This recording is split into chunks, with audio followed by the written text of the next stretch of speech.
समय वरुण के साथ हंसने खेलने में गुजरना चाहिए। गृहस्थी का बोझ उठाने के लिए तो सारी जिंदगी पड़ी है। इधर दूसरे दिन वरुण चंडीगढ़ जाने के लिए घर से निकल गया।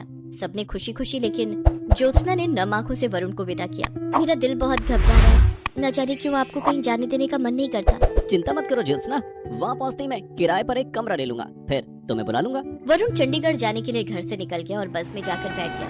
रास्ते में बस का बहुत भयानक एक्सीडेंट हो गया। बस पलट गई और बस में सवार सभी यात्रियों की दर्दनाक मौत हो गई। ये खबर जब वरुण के घर तक पहुंची तो सब शॉक्ड रह गए। वरुण के माता पिता के लिए अपने जवान बेटे को खोना किसी भयंकर पीड़ा से कम नहीं था, लेकिन ज्योत्सना का दुख तो बयां कर पाना भी मुश्किल है।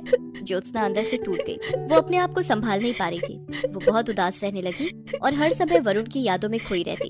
एक दिन वरुण की माँ, मुझसे ज्योत्सना की हालत देखी नहीं जाती।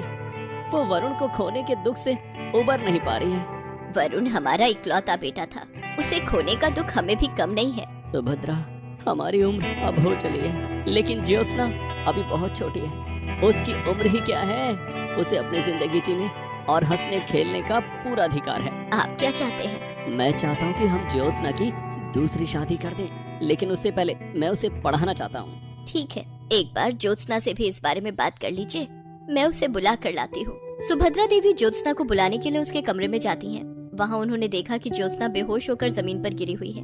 सुभद्रा देवी दौड़कर अपने पति पंकज के पास गईं और ज्योत्सना के बारे में बताया। दोनों ने फोन करके डॉक्टर को बुलाया। डॉक्टर ने जब ज्योत्सना का चेकअप किया, आपकी बहू माँ बनने वाली है। आप लोगों को इनका बहुत ख्याल रखना होगा।